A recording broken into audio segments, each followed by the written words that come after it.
On July 16, 1945, the US tested the first nuclear bomb named Trinity. After seeing the explosion, the Manhattan Project director J. Robert Oppenheimer remembered the line from the Bhagavad Gita. Now I am become death, the destroyer of worlds.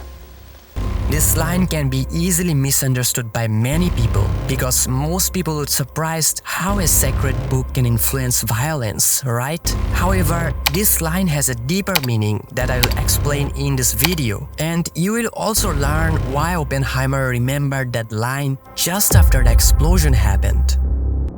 To understand the line, you must first understand the context. So when Prince Arjuna goes to the battlefield, he is filled with self-doubt and finds himself unable to jump into the war.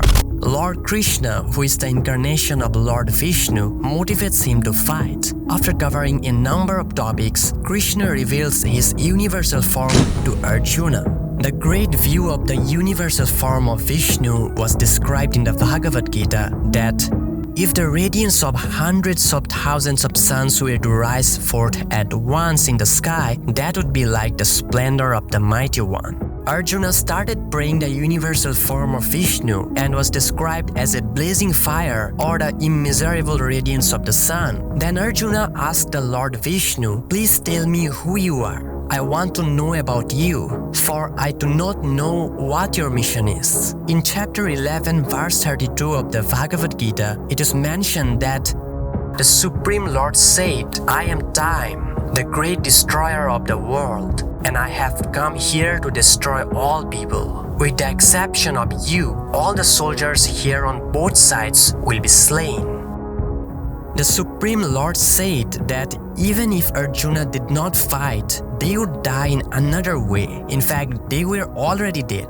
That was the context of the line. As I mentioned before, Bhagavad Gita described Lord Vishnu's universal form as the radiance of the hundreds of thousands of suns shining at once. Now, after witnessing the true power of the Trinity explosion, which went up to 70,000 feet into the sky, Oppenheimer may have compared his situation to Arjuna's and tried to compare the explosion and its radiance to the universal form of Vishnu. Also, when Oppenheimer witnessed the explosion, he knew its destructive power and the potential loss of life it could cause. And he may have compared his situation to that of Arjuna, who was faced with the difficult choice of whether to fight in a war that would result in the deaths of many people. Arjuna did not want to fight, but Lord Krishna motivated him to perform his duty. So probably Oppenheimer wanted to justify his actions by comparing himself to Arjuna and believing that it was his duty.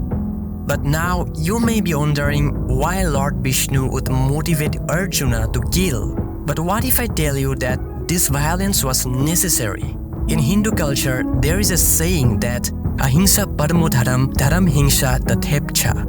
In English, it means that non-violence is the ultimate dharma or the principle. But to stop evil, violence is necessary. So in the situation of Arjuna, he must fight because he is a warrior and he has to save the kingdom and destroy the adharma or the sinfulness. In chapter 4, verse 7 of the Bhagavad Gita, Krishna says that Yada yada hi dharmasya glanirvavati bharata aibhutthanam adharmasya tadatmanam srijam yaham.